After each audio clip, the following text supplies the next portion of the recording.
Hey, good afternoon, my dear beloved brothers. Hey, this is Matthew, Mr. Hope Richerzhagen with Phenomenal Marriage. And I just wanted to share something today that's on my heart.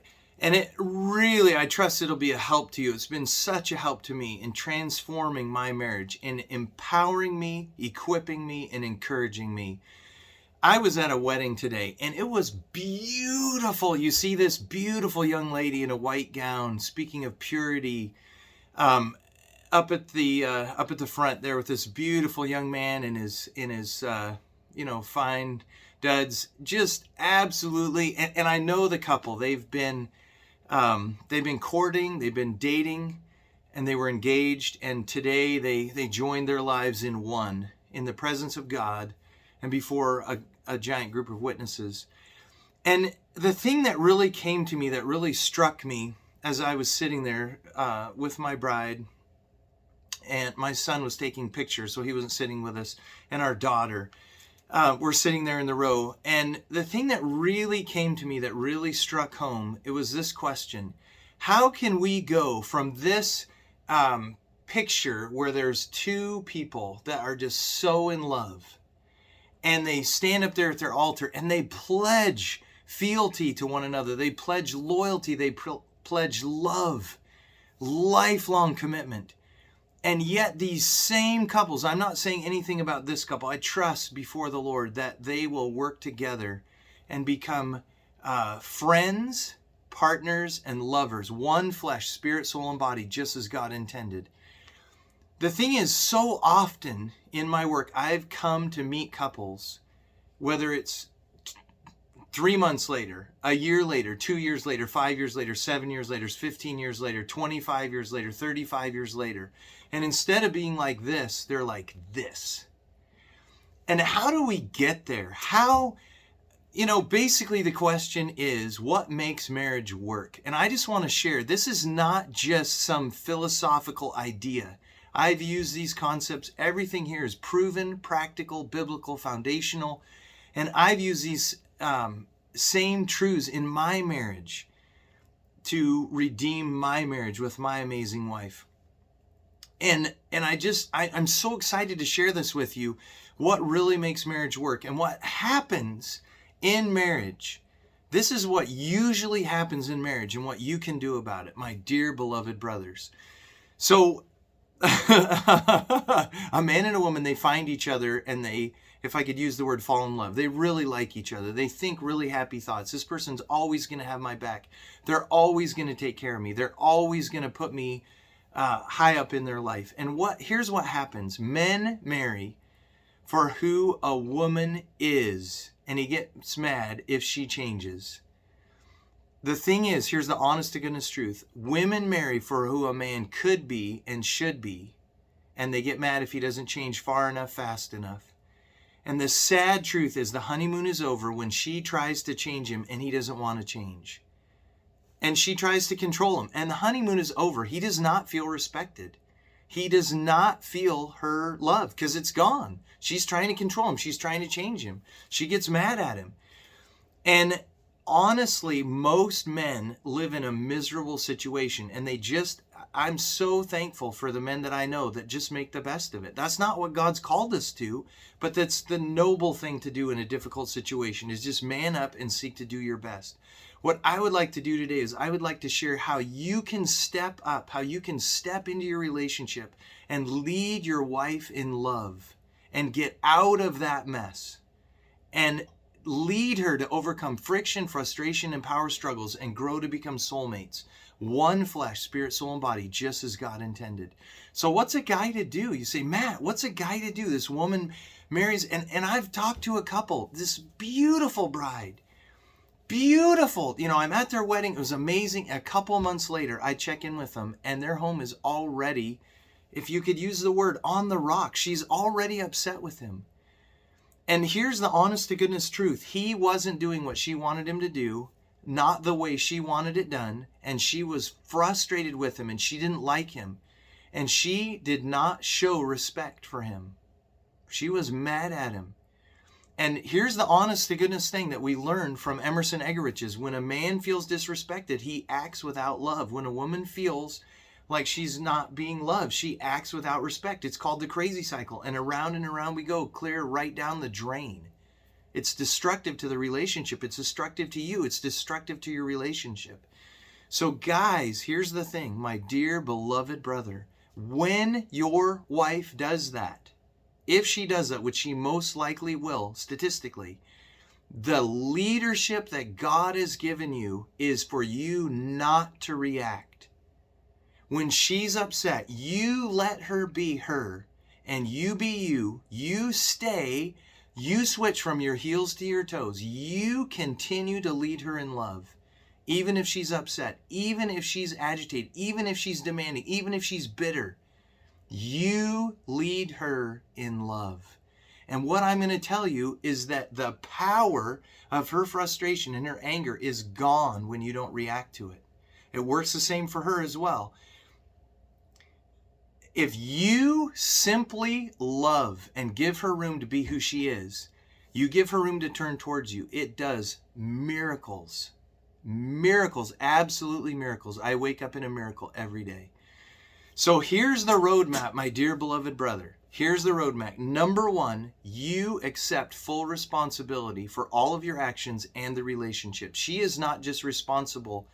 She is responsible to you. You are responsible to her and for her. That's a different thing. And all of us guys need to have a plaque on our desk that says the buck stops here. God has called you to be the leader. It's not her decision. It's not your decision. The creator that made you both, that knows how relationships work, he said you are the boss. And the thing is, it's guys, you got to understand, it's not like controlling, you got to do it my way. It's about leadership. The art of leadership is getting people to do what you want them to do because they want to do it. It's a beautiful thing. It's protecting, it's providing for, it's being a blessing, it's leading in love. You can't lead where you won't go. You can't teach what you don't know. My dear beloved brothers, you need to be on your knees before the Lord. You can't be a leader by holding people back. You have to be a leader that grows so you can pull everyone with you. That's what true leadership is. The thing is, one of the things is, in accepting responsibility for your home, you are the captain of your ship. You're responsible for everything that happens on that ship. And you say, that's not fair. My wife won't follow me. I totally get that. That's her issue. That's a video for another day. You got to understand that you're responsible for the ship. And you say, how can that be when I don't have authority? Authority and responsibility always go together. Go before the Lord. Listen to your wife's heart. Your number one tool to win her heart is your ear. The number one tool. Listen to her heart. People contribute to a world they help create. That's why she is to let you lead. So you'll step up and contribute. And you are to listen to her and let her participate. Ask her how she wants to do something. You say, honey, we need to do this. What do you think about that? Get her buy-in so that you're partners and you're not just dragging her around. Eventually, she will have resentment. She'll be like, hey, he never listens to me. He's controlling, whatever. So get her own responsibility and get her buy-in. Here's the foundational principle that makes relationships work, that makes marriage work. Here it is right here. It's goodwill. It's liking your spouse and committing to meet their needs. So number one, you take responsibility. Guys, don't blame her. You are who you are and where you are because of what's gone on in your mind. You can change who you are and where you are by changing what goes on in your mind. You accept responsibility. My life changed when I said this, and I repeated this over and over and over and over, like over and over all day long. My life, my feelings, my results are my responsibility. It's where I am is not my wife's fault. It's me. It's up to me. It's up to you to lead. And you say, man, this is tough. It is tough. That's why God called you to lead, because it's a tough job and he knows you can do it with his help. Number one is responsibility. Number two, the foundational principle is liking your spouse. Here's what happens. She's upset with you. Statistically, most women, the majority of women, are mad at their husbands simply for being men. That's from research, thousands of couples over decades by John Gottman. And it's written down in an article in No Greater Joy Ministries by Michael and Debbie Pearl. It's a statistical fact. Most women are mad at their husbands simply for being men. Your mission is not to react to that. Oftentimes we hear the quote, happy wife, happy life. Well, if she's unhappy, you say, well, there's nothing I can do. Don't be a fatalist. Don't be a victim. That makes her the villain. Nobody wants to be the villain. So instead of solving the problem, she's going to try and get off the hot seat. That works for you too. She shouldn't blame you. Here's the thing, my dear beloved brothers. Don't react to her. If she's upset with you, that's her. It's not you. Okay? And when you don't react, it gives her room to understand that what she does doesn't work. And how you can get there is you can have your acceptance, your needs met in Christ. When I'm okay, then I can minister to people around me. If I need my wife to validate my existence, then it puts us on a difficult footing. When I'm okay, and then if she's not okay, then I can say, wow, and it seems like you're really having a hard day. Can you tell me more about that? Would you like to share what's on your mind? And then all the power is taken out of the bitterness, out of the rage, out of the resentment. And it gives me an opportunity to be able to help her. And believe me, the love of God is powerful enough for anything that she's experiencing. It's amazing. It is amazing. I can't state that enough. Liking your spouse and committing to meet her needs. That is like, people ask me, what makes marriage work? That's it right there, is liking your spouse. People say, well, I did this and I did this and I did this and I did this. Are you frustrated? Are you irritated? Are you angry? Are you upset? Are you irritated at your wife? If any of those things are true, she will not feel like you like her. She will not feel loved. Does she have to do anything? No expectation in order to receive your love. That's your responsibility, my dear beloved brother. And I really appreciate you hanging here with me, because I know I'm telling it to you straight. And you didn't know this. Now you do. Now you're responsible for leading her in love. If she feels your love, irregardless of her behavior, she's going to grow into that. She's going to have the opportunity to turn towards you because you give her room. If you set a bar and you say, I'm going to love you, I'm going to like you if you do these things, if you make love to me, if you follow me in the family, if, anytime you put an if, that's not unconditional love. And actually it's not love at all. It's dependency. It's a counterfeit to love. And it says, dependency says, I'm going to be nice to you when you do what I want, when I want it. And that is not love. What your wife needs, her deepest abiding emotional need, is to be loved and cherished. The secondary need is security. And if her deepest abiding emotional need for love isn't met, she clings to her second needs, which is security, which makes her come across as controlling. How many men feel like their wife is so controlling? I always ask you, look at the deepest root. Because often it's as simple, she's been wounded somewhere along the way by you or by someone else, often by the man being careless. Men are usually guilty of sins of omission.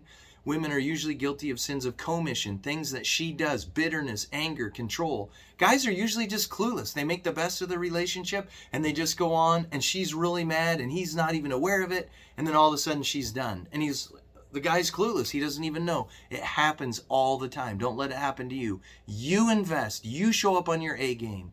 You move from your heels to your toes. You accept responsibility. You lead her in love. Lead her, love her, and lift her up with the Lord's help. So number 1 is take responsibility. Number 2 is liking her as a person and commit to meet her needs. There's little teeny tiny things that I never thought of. I never knew. Give her a bubble bath. Just say, babe, I'm going to take the kids. I'm going to go play with them. You just relax and take a soak. One of the things that was so helpful in my life, I was so misunderstood. You can't misunderstand a back rub. There's no expectation for anything else. It just feels good. Hey, babe, can I give you a back rub? That was so helpful in my relationship. You can do that too. No expectation, no demands. Here, I want to love you. For God so loved the world that he gave. Love gives. When you're willing to do that, when you're willing to realize that Jesus takes care of all your needs, and I'm not saying you don't ask for what you need. I'm not saying that, but it's not a demand. Your deepest abiding emotional need is respect. The second one is physical affection. Usually, what happens when a guy is not getting his number one need met for respect, he focuses, he clings to sex. And that's why a lot of women feel like a lot of you guys, all you think about is sex, because you're clinging to that need. Take a deep breath.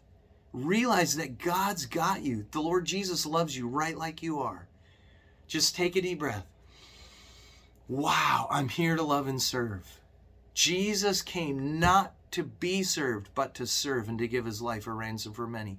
What an object. What an opportunity to follow. I wake up every day in a miracle. I have an opportunity to love and serve those around me. I've made so many mistakes, you have no idea. And every day I wake up, I have an opportunity to do better, to learn and grow, to love my wife, to love and serve those around me. Responsibility, goodwill, liking your spouse, committing to meet their needs. Number 3 is positive energy. Positive energy is saying, I can't make anyone do anything. I'm not going to try. In my family, we call it ask, don't tell. That's what I call it. I gave up the need to try and control anyone in my life. Anyone, not my employees, not my wife, not my children, not my Sunday school class. And let me tell you, like if my employees didn't come to work, they wouldn't have a job. So it's not about that there isn't authority. People say, well, how can that be? Because then you just have chaos. No, it's making a request to someone else. You say, you know what? I would really like it if you would do this. And it's giving them room to show up as their best self.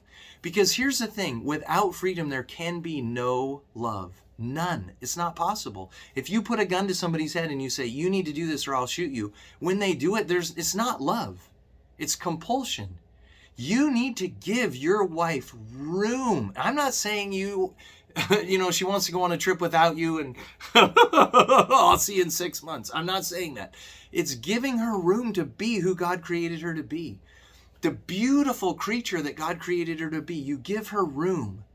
It's like a rubber band of significance and love and connection. We all need significance. We all need to have our own space, our own identity, and we all need love and connection. It's like a rubber band. You give her room, and the rubber band brings you back because you have a space for her, that you love her, you like her, you're kind to her, you meet her needs, you're strong. That draws strength, draws a feminine woman. It's a beautiful, beautiful, beautiful thing when you make a request. And it doesn't take away headship. It doesn't mean that you're not the head of your home. There's a complete difference between demanding, honey, do this or else, and saying, babe, could you help me with this? How would you like your wife to talk to you? You'd like her to make a request. Give her that too. So there's responsibility, there's goodwill, liking your spouse and committing to meet their needs. There's positive energy. And then the fourth thing is communication. It's heartfelt understanding. And guys, I can't emphasize this enough. This tool right here is your number one tool to win your wife's heart. Number one. If you will listen to her and not try and solve her problems. I ask my wife, she needs to share. And I say, babe, do you want a solution or do you just want to share? Invariably, she says, honey, just listen to me. She just wants to know that I care. And I just sit there and I just say, wow, babe. And I'm not just thinking about football. That's goofy that I said that because I don't even watch football. I'm not thinking about work. I'm just present. Presence is a gift. And a woman, your wife can tell whether you're really there. Women have that gift. They're really emotionally intelligent. You need to listen to understand. And you may say, Matt, but you don't understand. My wife doesn't make any sense. She's just here and there and everywhere. Let me tell you this. Your wife needs security. She needs to know that she can experience the huge bandwidth of her emotions. Women are so much more emotional than men. They go way higher and way lower. Our bandwidth, honestly, and I'm incredibly emotionally intelligent, far more than most all the men I know. My bandwidth is like this. My wife's bandwidth is like this. Why? Is she broke? No. That's the way God created her. She has the ability to experience huge highs and huge lows. Your wife needs to know that she can feel all her feelings and be safe. She needs to know that she can say, honey, this is how I feel. And you just give her a hug and say, babe, I love you right where you are. She needs that. It's a need. Listen. It doesn't mean you're wrong. So many guys say, well, my wife tells me I'm wrong. It's not about right or wrong. It's about listening. That's why we have 2 ears and 1 mouth. Listen and seek to understand. It's not about right or wrong. And I just want to encourage you that you can hear her heart and say, babe, this is what I hear you saying. Did I get that right? And if she's attacking you, as long as it's not abuse, I encourage you to just listen to her and consider what she's saying. You did this and you made me feel this way. Like, she should say, when this happened, this is how I felt I would prefer. But not all women are there. A lot of women are very, if I could use the word critical, just listen. And she says, think about, you know what? Maybe I could do a better job on that. Consider the source and think, you know what? How can I love and serve this woman? It's so easy. Anybody can get defensive. Anybody can. Oh yeah? Well, you know what? The whole conversation just ended. It's a fight. The only reason people fight is because their feelings got hurt. That's it. It's not about money. It's not about sex. It's not about the kids. It's not about the in-laws. It's not about work. It's not about anything else. Only by pride cometh contention. Proverbs 13:10. Listen. If you just listen, guys, my dear beloved brother, practice listening. And if you are in the habit of blowing up, a lot of guys, their wife they have a cycle. A cycle is behaviors that repeat over and over. She'll say something, he'll either withdraw or explode. If you're in either one of those cycles, guys, practice going in your mind and saying, okay, she's going to say this to me, whatever it is, and you're just going to be present. You're going to have a huge heart because you're okay with Jesus. You're going to have a huge heart and you're going to say, wow, hon, that sounds rough. And she's going to say, Joel, you did this and you're just like, wow, that sounds really rough, honey. I'm really sorry you experienced that. Do you see how that just sucks the rage. It just sucks the power out of all the negative feelings. And what I found is when you try and bottle up something, it grows until it explodes. When you just let it go, when she's upset, if you just accept that little teeny tiny thing, wow, that sounds rough. Would you like to share more about that? Would you like to tell me about that? What would you like me to know? And I don't mean, like, she can tell. Remember, the first thing is goodwill. She can tell whether you're just trying to blow her off or if you really care. And all the, like, emotional IQ tricks aren't going to work if you don't really care. The thing that really makes a difference is if you really care about her feelings. That's what she wants.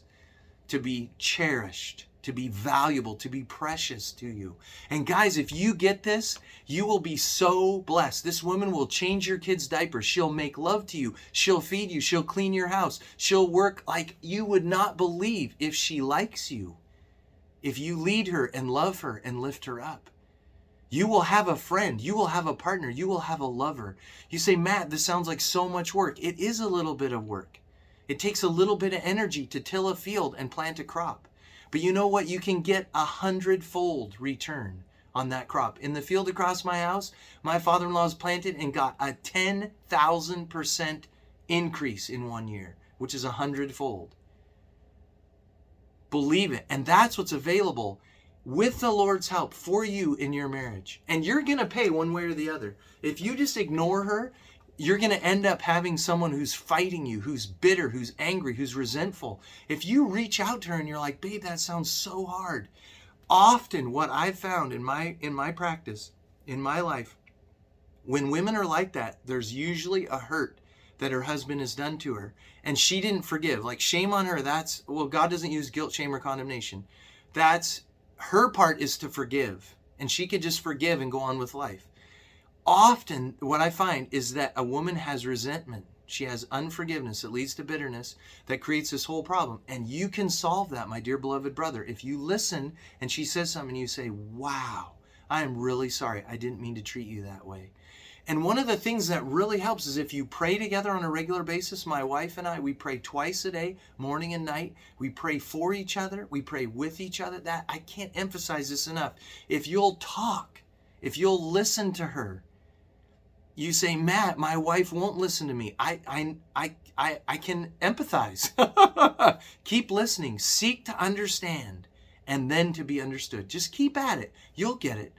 So the first 4 things, we've got responsibility, goodwill, we have positive energy, and we have communication. Number 5 is polarity. And polarity is the principle of masculine and feminine energy. And so many guys today are being raised that they don't want to be a bully. And so what they're doing is they're growing up being passive. And I guarantee you this, your wife wants a leader. What she needs is a leader. And she will be disappointed in you, miserably disappointed in you, if you just go along with her and she's the boss. Women want security. They want to be loved and they want security. And when she has to do everything, it wears her out. You need to take the lead. You need to show up. It's your house. They're your kids. You're responsible for the paycheck. You're responsible for what you're doing this weekend. You're responsible. And I'm not saying you don't ask for her input, because you're a team. Marriage is a team. You got to build up the team or give up the dream. Teamwork makes the dream work. So you build your spouse, you encourage her, you edify her. You say to yourself, how can I bless her? Tell her you love her every day. When I met Zig Ziglar, he asked me, he said, who's that pretty girl beside you? Is that your wife? And I said, yes, Zig, it is. And he said this to me. He asked me this. He said, Matt, do you tell her you love her every day? He had that beautiful Texas drawl. And I said, yes, Zig, I did, just like you taught me. Tell your wife you love her every single day. She needs to hear it. Don't be like the guy, they're in counseling and the wife didn't feel loved and the counselor asked the guy, do you tell her you love her? I told her on my wedding day and I never took it back, so I guess she ought to know that. Like, guys, come on, feed them. Feed them their emotional need of love and give them security. You lead. You be the leader. You be the man. You be a tender warrior. And you will find that her femininity will grow and she will turn towards you. She will relax and let you lead over time with the Lord's help. And if she's really domineering, if she's really dominant, you may have to overcome your fear. I had to read a book that was a huge help to me that was called Breaking Intimidation. It's by John Bevere. It was a great book, Breaking Intimidation. And it's basically overcoming fear. You can trust the Lord. And I'm not saying you should be a bossy britches. It's not about anger. It's about leadership, leading her where she wants to go. It's a beautiful thing. And guys, if you have polarity in your relationship, polarity creates passion. Which is your deepest abiding emotional need is respect. And the second one is physical affection. It's sex. That's how men connect. It's an emotional need that's met in a physical way. And it's a beautiful, beautiful thing. The next step is trust. And trust, you need to know that she's going to follow you. You need to know that she's going to, take care of your sexual needs. Guys, she needs to know that she's the one. She needs to know you're not interested in anyone else. You're not flirting with anyone else. And you're like, what's the harm in it, Matt? Come on. It makes her uncomfortable. And I'm going to say here a word about pornography. Guys, be clean. I wrote a booklet. You can go to Amazon, type in my name and the words overcoming pornography. You can download it for free if you have Amazon Prime. We set up a special program with Amazon, me and the $1 billion mother corporation. You can download it for free. Guys, you can't wear the breastplate of righteousness if you're messing around in the dark. And that pornography will warp your soul. I've seen guys that got married that were in pornography and it hurt their wife and it affected their whole marriage. Sometimes to the point where it breaks the marriage because the woman really had a struggle with that. And guys, you need to show up. You say, well, my wife's mean. Some guys get into pornography because they don't feel respected. They don't feel like their need for physical affection is met. And I would just encourage you, take your need to the Lord. Just say, Lord, my wife isn't, she doesn't respect me. She's not following me. Take your need to the Lord and you show up to love and serve. You will be blessed when you do that. I guarantee it. she needs to know that she is your one and only. You don't text with other people like, oh, I love you, all that kind of stuff.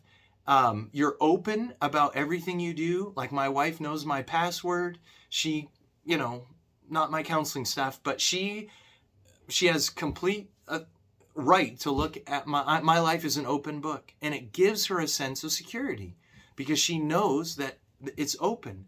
I don't look at other women. I don't look at pornography. I don't, because I want her to be, she is my number one. I met her, if you can believe this, when I was 15 years old, and she stole my heart and she never gave it back. I've never had another girlfriend.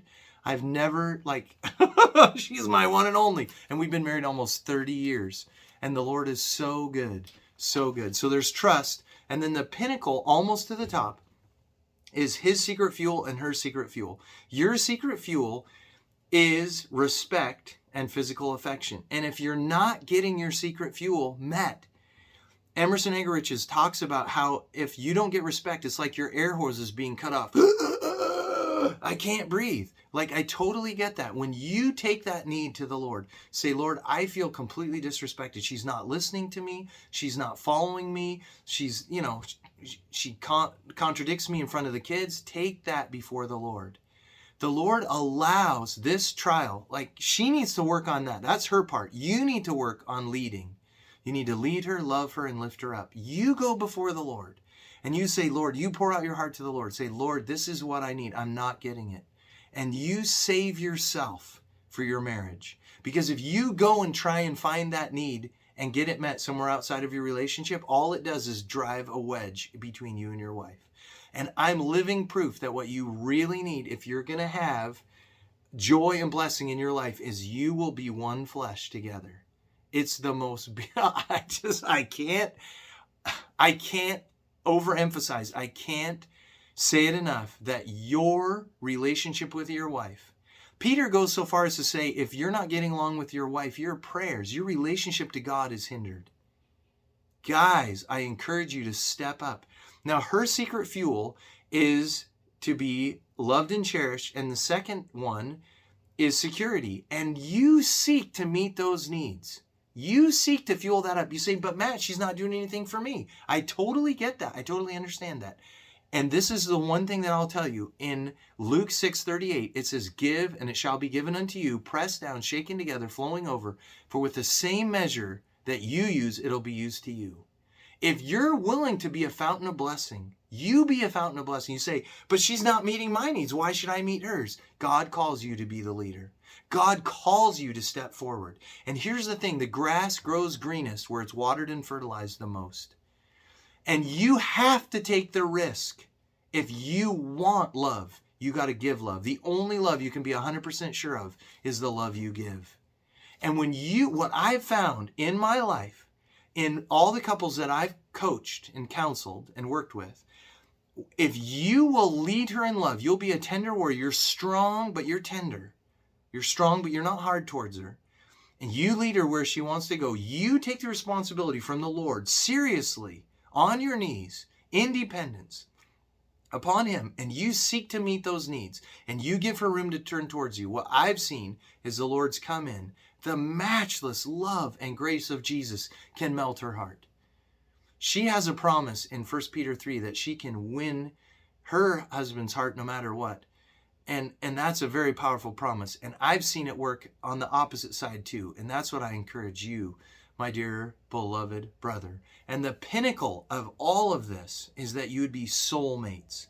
One flesh, spirit, soul, and body. That you would overcome friction, frustration, and power struggles.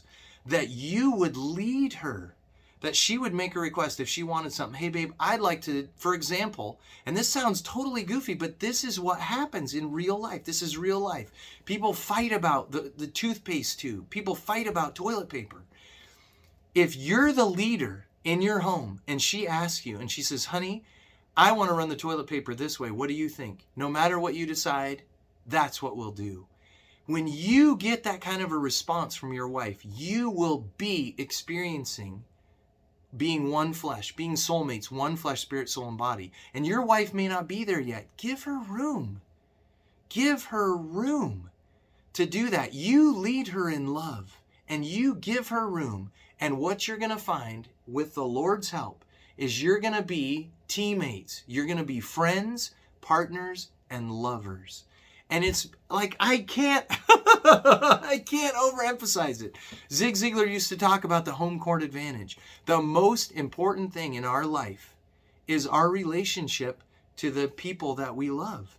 Guys, so often I meet men, the number one reason guys become workaholics or they're hunters or fishermen is because there's a problem at home. It's not happy to be home. I totally get that. And so they think, well, it's just be easier to be gone. But here's the thing, you're missing out on that relationship with your wife. You say, but you don't understand my wife. Oh, but I understand the situation. Win her heart. Listen. Remember your number one tool. Listen and care with your heart. Okay? And win her heart and lead her in love. And then you'll be, with the Lord's help, you'll be soulmates. And then you'll be happy there. No man on his deathbed ever wished he spent more time at the office. It doesn't happen. Your greatest difference you're going to make in your life is winning your wife, leading her as the king, with her as your queen, and leading your kids for the Lord Jesus. That's far more than you would ever accomplish out in the work field. That's far more than you would ever accomplish bagging an elk or a deer or catching a big fish. I mean, like, come on, guys. There's nothing wrong with that per se. But we're talking about a legacy, living now in view of eternity. And my dear beloved brothers, I just want to leave you with this thought right here. No matter where you are today, no matter your marriage may be hanging by a thread, and it may feel like it was a rope and your wife's cutting at it. I get that. I get that. The power of God is stronger than anything else on this earth. And if you will say, Lord, I want this to work, and you will get on your knees. In Matthew 7, it says this, judge not, lest ye be judged, for with the same measure that you judge, it'll be measured unto you. If you're critical of your wife because she's critical of you, you're getting what you deserve. Because you're in a cycle. You're bumping her, she's bumping you back, and it doesn't matter. You say, well, she did it first. I don't care. If you do it, she's reacting to you now. Don't react. Act in love. Give her room. And the thing is, right here in Matthew 7, it says, take the beam out of your own eye first. And my dear beloved brothers, I don't care how bad things are. If you will say, in the fear of the Lord, on your knees, Lord, this is my home. This is my mess. It may be 99% your wife's fault. She might be insubmissive. She might be angry, bitter, and controlling. If you will get on your knees and you will say, Lord, I've made a mess and here's my fault. And you will go to her and you'll say, honey, I failed you in this. I hurt you. Will you please forgive me? I want to be the man that you need me to be. I have never in my life seen it to where there was not a woman that would turn towards her husband in that situation. Never. I'm not saying that it hasn't ever happened, but I have never witnessed it. The power of God is strong enough to meet you in your need, no matter where you are in your marriage. And if things are going along good, by all means, don't let them get bad. Have a weekly meeting with your wife. Listen to her heart. Remember, your secret weapon is right here. You got two of them. Women so often complain that their husbands won't talk because they're always attacking him. He'll say, you'll say something to your wife and she'll attack you. It's hard to be open and be vulnerable when you're attacked. Get to the point, listen, and get to the point where you can say, you know what, babe, I would be more open if you weren't attacking me. And tell her, there's other videos about learning how to share your heart without hurting your spouse. So I won't go into that right now.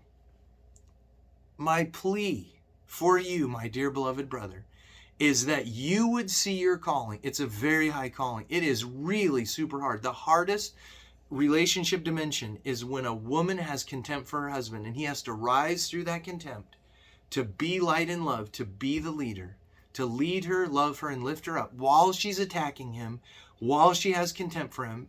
Most men would just say, forget it, it's not worth it. And I would encourage you, it is worth it. You do not realize the legacy that is on the line. Your life makes a difference in eternity.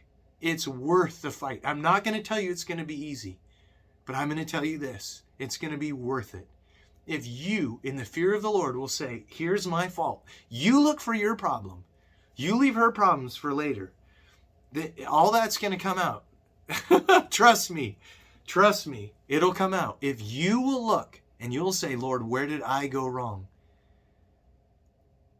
And you own that part before the Lord, before your wife, I guarantee you, it says, he that covereth a sin shall not prosper, but whoso confesseth and forsaketh shall have mercy. That's Proverbs 28:13. And that's a promise from God. Thank you so much for watching. No matter where you are, you can change your relationship. You can make a difference as you lead her, love her, and lift her up. Thank you for watching. May God richly bless you. Have a great day.